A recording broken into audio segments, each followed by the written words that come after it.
গাধাকে সৃষ্টি করার পর তাকে বলা হলো সকাল থেকে সন্ধ্যা পর্যন্ত তাকে ক্লান্তিহীন পরিশ্রম করতে হবে। সারা জীবন তাকে পিঠে ভারী বোঝা বইতে হবে, খেতে পাবে শুধু ঘাস, আর তার মাথায় কোনো বুদ্ধি থাকবে না। তার আয়ু হবে 50 বছর। গাধা করজোড়ে সৃষ্টিকর্তাকে বলল, আমি এত বছর বাঁচতে চাই না, আমাকে 20 বছর আয়ু দেওয়া হোক। সৃষ্টিকর্তা সেটাই মঞ্জুর করলেন।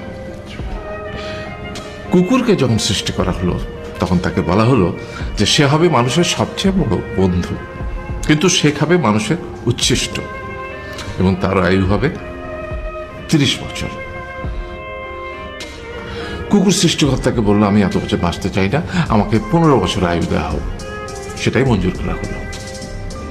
এরপর বানরকে বলা হলো, তুমি শুধু গাছের এ ডাল থেকে ও ডালে ঝুল খাবে এবং নানান রকম ফন্দি ফিকিরি করে মানুষকে আনন্দ দেবে, তোমার আয়ু হবে 20 বছর। বানর বলল, আমি 20 বছর বাঁচতে চাই না, আমাকে 10 বছর দেওয়া হোক। সেটাই মঞ্জুর করা হলো। এবার এলো পুরুষ মানুষের পালা। তাকে বলা হলো যে তুমি হলে প্রাণীগুলোর মধ্যে সবচেয়ে বিচক্ষণ এবং বুদ্ধিমান, সেই জন্য তোমাকে প্রাণীদের শিরোমণি করা হলো এবং তোমার আয়ু হবে 20 বছর।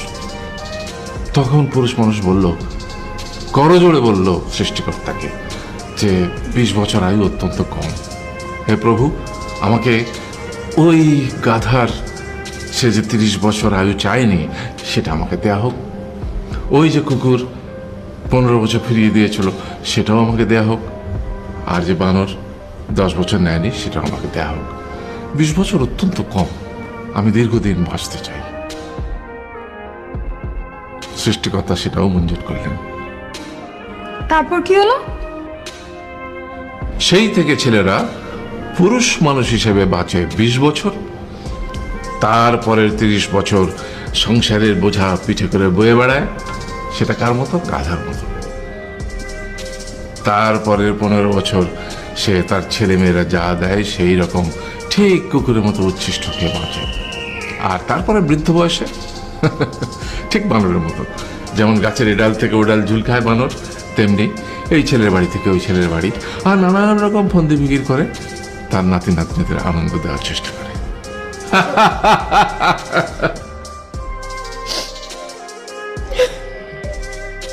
আরে এই থাম, কাঁদছিস কেন?